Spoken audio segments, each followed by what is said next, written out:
চিকিৎসার ক্ষেত্রে যখন দেখি যে বাবা মারা কিন্তু অনেক সময় সন্তানকে নিয়ে আসতে চান না, ডিনায়াল ফেজে থাকেন, কারণ সামাজিকভাবে তারা একটা বিচ্ছিন্ন হয়ে যান বা মাদকাসক্তি একটা অপরাধ হিসেবে আমরা বেশিরভাগ সময় দেখছি।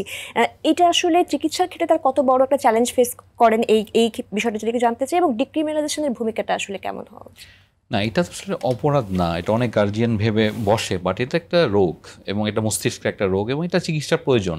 একটা বৈজ্ঞানিক সায়েন্টিফিক ওয়েতে এটা চিকিৎসার প্রয়োজন। চিকিৎসা এখান থেকে বের হওয়া আসা সম্ভব না। সো এটাকে চিকিৎসা আওতায় আনতে হবে। গার্জিয়ানকে আমরা বোঝানোর চেষ্টা করি এবং তাদেরকে আমরা মোটিভেশনও দেই, এবং তারাও আসলে কিছুটা মানসিকভাবে কিছুটা আক্রান্ত হয়ে যায়, কারণ যাদের সন্তান মাদকাসক্ত মানসিকভাবে অসুস্থ থাকে তারাও কিন্তু খুব মানসিকভাবে সুস্থ থাকেন না। সো তাদেরকেও আমাদের কাউন্সেলিং করতে হয়, সাপোর্ট সিস্টেম দিতে হয় এবং তাদেরকে এনশিওর করতে হয় যে আপনার সন্তানকে নিয়ে আসেন। আমরা বৈজ্ঞানিকভাবে, আমার নিজের একটা সেন্টার আছে অ্যাথান লিমিটেড, সো আমি নিজে এটা পরিচালনা করি। তো আমি তখন দেখি যে গার্জিয়ানরা যখন আসে তাদেরকে বুঝাই যে আপনারা নিয়ে আসেন, চিকিৎসা আওতায় নিয়ে আসেন, চিকিৎসা নেন। হ্যাঁ, এখন সময় একটু দীর্ঘমেয়াদী লেগে যায়, ডিটক্সিফিকেশন করতে হয়, তাকে কাউন্সেলিং ফেজ পার করতে হয়, তারপর তাকে আমরা ছাড়ি। সো আমরা তাদের সাথে খুব চেষ্টা করি যেন পরিবারও আমাদেরকে সহযোগিতা করে, আমরাও পরিবারকে সহযোগিতা করি, এবং একটা বৈজ্ঞানিক চিকিৎসার মাধ্যমে সে যেন সুস্থ জীবনে ফিরে যেতে পারে। সুতরাং চিকিৎসা নিয়ে সচেতনতারও কিন্তু অনেকটুকুই অভাব রয়েছে, কারণ আমরা এই বিষয়টা আসলে অনেকটুকু অবগত না। স্যার, এই যে প্রতিরোধ এবং সচেতনতামূলক কার্যক্রম গুলো আসলে মাদকদ্রব্য নিয়ন্ত্রণ কিভাবে পরিচালনা করে থাকে, এবং সচেতনতার জায়গা থেকে আসলে কি কি ভূমিকাগুলো পালন করা হয়? আপনি জানেন যে আমাদের যখন হার্ম রিডাকশনের যে স্ট্র্যাটেজি রয়েছে সেখানে কিন্তু শিক্ষা প্রতিষ্ঠান বা ধর্মীয় প্রতিষ্ঠানগুলো অনেক বড় একটা অংশ নিয়ে আছে। আমাদের সম্মানিত শিক্ষা সচিব মহোদয় জাতীয় পর্যায়ে আমাদের যে জনসচেতনামূলক যে কর্মসূচিগুলো আমরা করি মানুষকে জাগানোর জন্য, মানুষকে সেন্সিটাইজ করার জন্য, সেখানে উনি হচ্ছেন আহ্বায়ক এবং আমি হচ্ছি সেখানে ওনার সদস্য সচিব হিসেবে কাজ করি। আমরা বিভিন্ন শিক্ষা প্রতিষ্ঠানে আমাদের জেলা পর্যায়ের কর্মকর্তাগণ যান, যোগাযোগ করেন, বিভিন্ন ধর্মীয় প্রতিষ্ঠানের সঙ্গে যোগাযোগ করেন, অন্যান্য সামাজিক যারা প্রতিষ্ঠানে কাজ করেন, বিশেষ করে এনজিও গ্রুপ বা অন্যান্য সামাজিক প্রতিষ্ঠান, তাদের সঙ্গে মিলে আমরা অ্যাওয়ারনেস বিল্ডিংয়ের কাজগুলো করছি। কারণ হচ্ছে ব্যাপক জনগোষ্ঠীকে যদি আমরা সচেতন না করতে পারি তাহলে কিন্তু কোনো কার্যকর সামাজিক আন্দোলন গড়ে তোলা যায় না, এবং সামাজিক আন্দোলন গড়ে তোলার মূল শক্তি কিন্তু আমাদের যুব সমাজ। আমরা চেষ্টা করছি বিভিন্ন শিক্ষা প্রতিষ্ঠানের শিক্ষার্থীদের নিয়ে এবং ধর্মীয় এবং সামাজিক নেতৃবৃন্দকে একত্রিত করে মাদকের বিরুদ্ধে একটা সচেতন জনগোষ্ঠী গড়ে তোলার, যে মাদককে না বলুন। আমরা যে স্লোগানটা ইউজ করি, মাদককে না বলুন, কারণ মাদক একজন ব্যক্তিকে নয়, একটি পরিবার এবং সমাজকে ধ্বংস করে এবং রাষ্ট্র ক্ষতিগ্রস্ত হয়। আমরা সেভাবে সমন্বিতভাবে উদ্যোগ নেওয়ার চেষ্টা করছি এবং এটা আমাদের একটা নৈমিত্তিক একটা কাজের অংশ।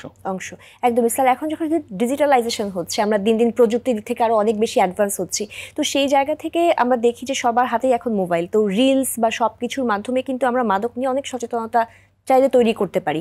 এই যে প্রত্যেকটা ছোট ছোট ড্রাগস আছে, তার কনসিকুয়েন্সগুলো কি, সেগুলো কি এরকম ডিজিটালাইজেশনের মাধ্যমে মানুষের মাঝে আরো ব্যাপকভাবে পৌঁছে দেওয়ার কোনো পরিকল্পনা আছে কিনা? না, আপনি চমৎকারভাবে বলেছেন। মুদ্রার যেমন এপিঠ ওপিঠ দুটো পিঠ থাকে, ঠিক প্রযুক্তিরও ভালো এবং মন্দ দিক রয়েছে। তা আমাদের ছোটবেলায় আমাদের সময় আমরা দেখেছি যে যখন মোবাইল ছিল না তখন কিন্তু মাঠে খেলাধুলা হতো, লাইব্রেরিতে আমরা লাইব্রেরিতে যেতাম এবং বই পড়তাম, কিন্তু সেই জায়গাটি এখন খেলার মাঠ এবং লাইব্রেরির বা বই পড়ার স্থানটি দখল করেছে মোবাইল ফোন এবং আইওটি, ইন্টারনেট অফ থিংস, যার ফলে বাচ্চারা কিন্তু সেগ্রিগেটেড হয়ে যাচ্ছে, তারা আর ইন্টিগ্রেটেড থাকছে না। এখানে কিন্তু মূল ক্ষতিটা হয়েছে সমাজের। আপনি যেভাবে বললেন, আমরা আসলে এইভাবে, যেহেতু এটা একটা সামাজিক ব্যাধির দিকে যাচ্ছে, সমাজ আক্রান্ত হচ্ছে, পরিবার আক্রান্ত হচ্ছে, চমৎকার একটা উদ্যোগ হতে পারে মোবাইল রিলসের মাধ্যমে মাদক বিরোধী প্রচারণা চালানো। স্যার, সবার জন্য চিকিৎসা ও নিরাময়, এই যে বার্তাটা আমরা প্রচার করছি, এই বার্তাটিকে বাস্তব রূপ দিতে আমাদের আরো কি কি পদক্ষেপ গ্রহণ করা উচিত বলে মনে করেন? প্রথমত হচ্ছে অ্যাওয়ারনেস। মানুষকে আগে বোঝাতে হবে কি কি খারাপ দিক আছে, এই জিনিসগুলো কিন্তু আগে মানুষকে জানাতে হবে। মানুষ তো জানেই না আসলে এটা খারাপ দিক কি। অনেকে ভাবে যে আমার ছেলে সিগারেট খাচ্ছে, সেখান থেকে কাজে চলে যাচ্ছে, আচ্ছা ঠিক আছে, অত ছেড়ে দিবে। কিন্তু এইটার কুফলতা, এইটার কতটা ভয়ঙ্কর গ্রাস করতে পারে, এই জিনিসটা আমার মনে হয় প্রতিটা স্তরে, পরিবার থেকে শুরু করে, স্কুল থেকে শুরু করে, প্রত্যেকটা পর্যায়ে যদি আমরা একটা অ্যাওয়ারনেস ক্রিয়েট করি, সচেতনমূলক প্রোগ্রামগুলো করি, মানুষকে আগে বোঝাতে পারি, তাহলে আমার মনে হয় এখান থেকে অনেকটুকুই সমাজ বেঁচে যাবে, বের হয়ে আসবে সেখান থেকে।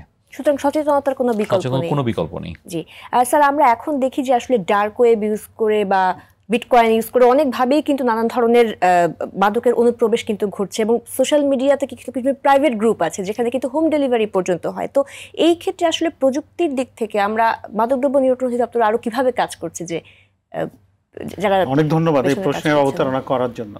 আমি যখন এখানে দায়িত্ব নিলাম তারপর থেকে চেষ্টা করে যাচ্ছি যে একটা নিড অ্যানালিসিস করার, আমার নিজেকে অ্যানালিসিস করার যে আমরা কোন পর্যায়ে রয়েছি, মাদকদ্রব্য নিয়ন্ত্রণ অধিদপ্তর এবং এর কার্যক্ষমতা কি পর্যায়ে রয়েছে।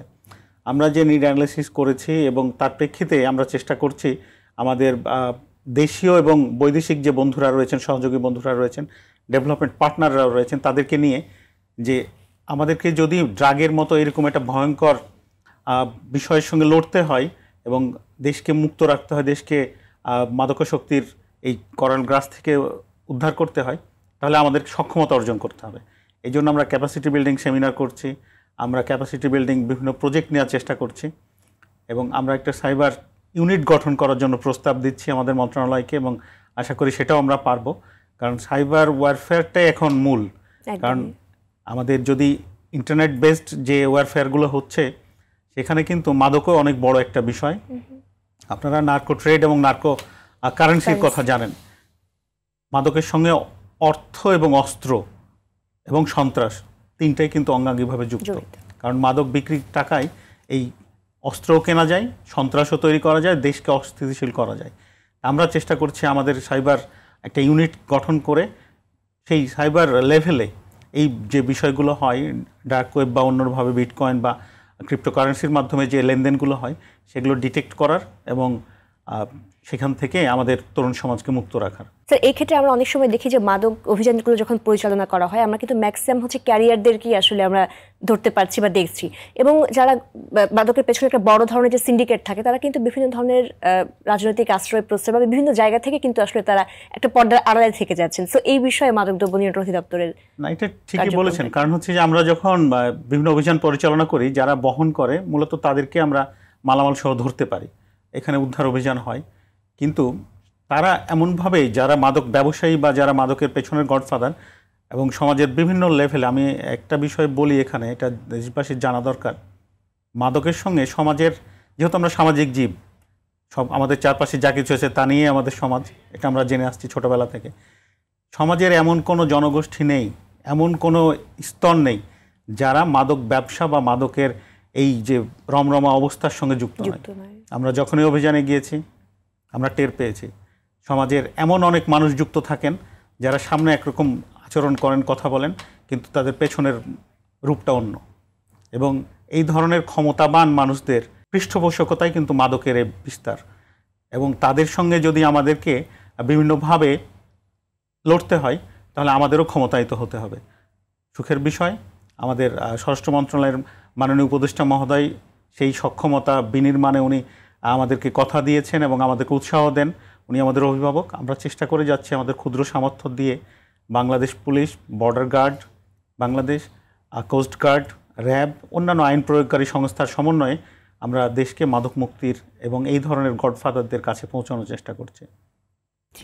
আরেকটা বিষয় হচ্ছে যে এখানে মানি লন্ডারিংয়ের একটা মামলার বিষয় আছে। সরকার কিন্তু আলাদাভাবে এই বিষয়টাও ক্ষমতায়িত করছে আমাদের। আমরা মানি লন্ডারিং একটা ইউনিট তৈরি করার চেষ্টা করছি, যেন এই মাদকের যারা চালান নিয়ে আসে, যারা ধরা পড়ে, তাদের পেছনে কারা আছে আমরা তাদেরকে ট্রেস করার চেষ্টা করব। এবং আমরা জানেন আমরা ঢাকায়ও একটা 36 কোটি টাকার একটা মানি লন্ডারিংয়ের মামলা করেছি এবং আমাদের ক্ষুদ্র সামর্থ্য নিয়ে অন্যান্য সহযোগী সংস্থার হেল্প নিয়ে আমরা কিন্তু চেষ্টা করে যাচ্ছি এই বিষয়ে এগিয়ে যেতে, যেন আমরা রুটে পৌঁছাতে পারি।